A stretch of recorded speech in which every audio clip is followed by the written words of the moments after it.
Today in my hands I have the Fujifilm X-T5, and this is the first camera that I'm covering on my channel in 4 consecutive generations, starting with the X-T2.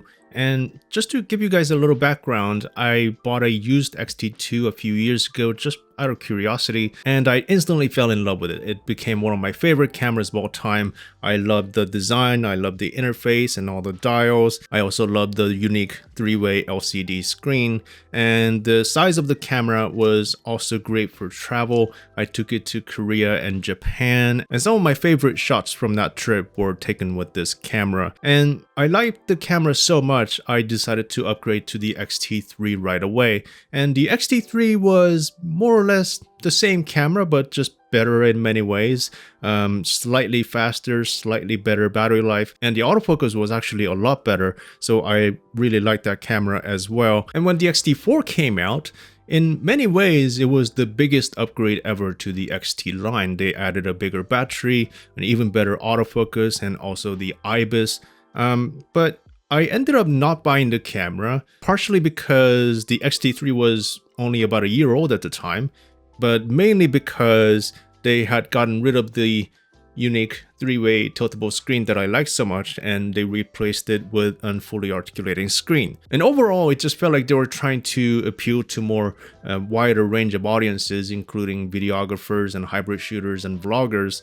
And because it was their flagship camera at the time, they wanted it to be the camera that can do everything for everyone. But that was not the reason why I liked the X-T2 and the X-T3 so much. In my X-T4 review from 2.5 years ago, I said that instead of updating the X-T3, which was still relatively new, they should have just released the X-H2 with the fully articulating screen and all the new video features, and left the X-T's design alone. I mean, the X-T3 was already a very capable video camera too, but the X-H body was clearly designed better to be a hybrid camera from ground up, and all these dials on the X-T, although they're very fun for shooting stills, they're not very useful for video. Well, 2 years later, Fuji finally did release the X-H2 with the fully articulating screen, and the X-T5 is back with the 3-way tilt LCD.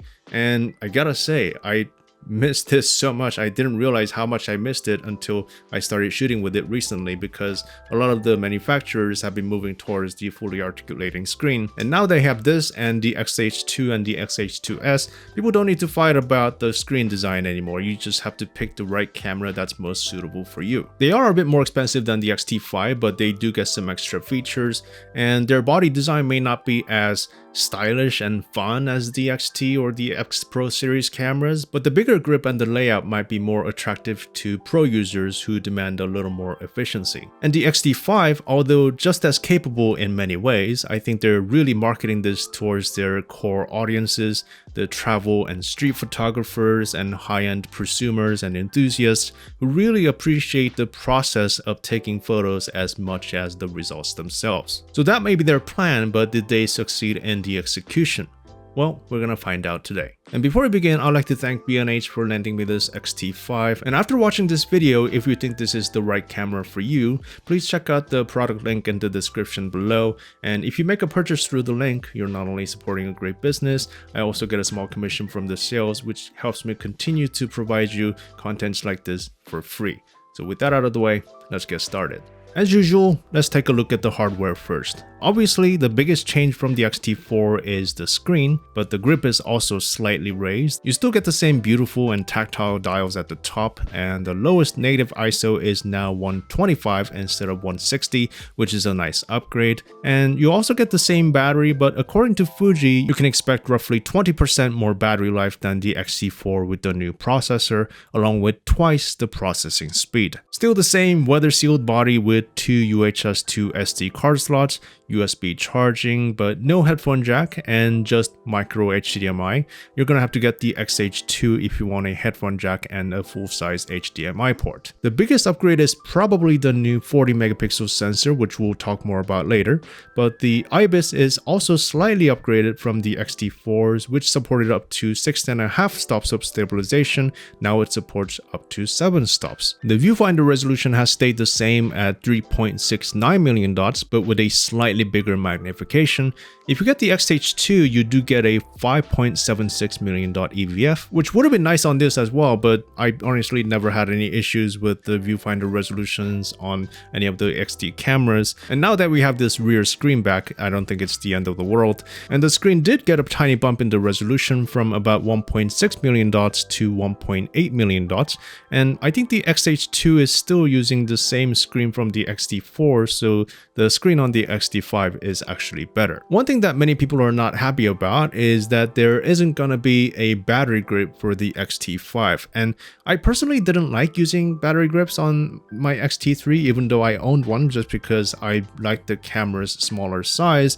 But if you were one of those people who liked using the battery grip with the X-T3 and the X-T4, that's not going to happen with the X-T5, and you probably can't even get a third-party grip now anymore because they have completely gotten rid of the contact plate at the bottom. I know this is Fuji's another way of pushing all the pro users into getting the X-H2, and although I understand their logic, it seems a bit unnecessary.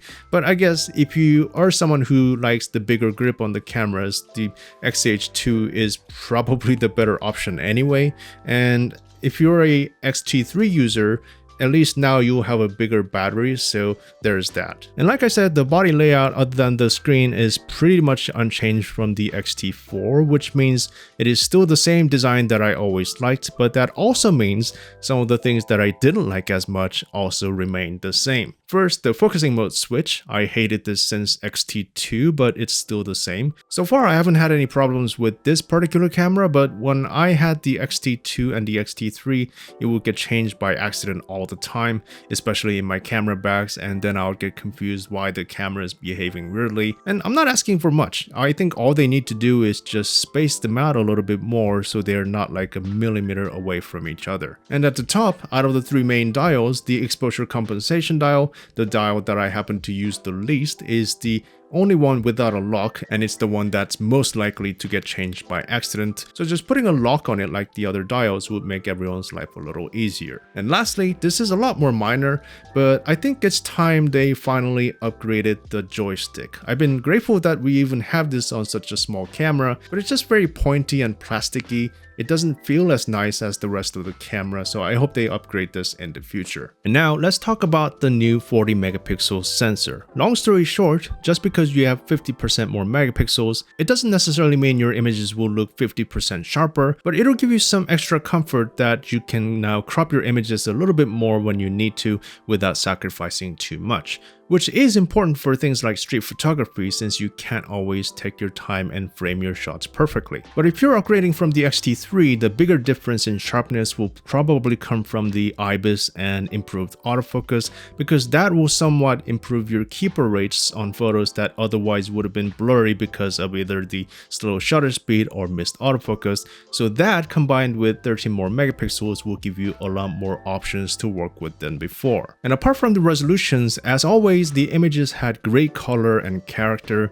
and although this isn't really a scientific comparison because I don't have an X-T4 with me right now, but the overall depth and dynamic range of the images seemed to have been improved, and I had no problem pushing and pulling exposures on photos taken in less than ideal lightings. And with the old sensor, there was this certain muddiness that you get when you push the exposure a little too far, but I think the images from the new sensor are a lot easier to work with in general. And the low light performance seems to have stayed the same though, and that's about the only area where a full frame camera will still perform better. And with so many new full frame cameras in this price range now, that's probably something you need to think about if image quality is your top priority. And this camera can shoot bursts up to 15 frames per second with the mechanical shutter, or 13 frames per second with the electronic shutter, or up to 20 with 1.29x crop. Although this is more than most people might need, this isn't much of an upgrade from the X-T4, and the buffer size isn't really great either.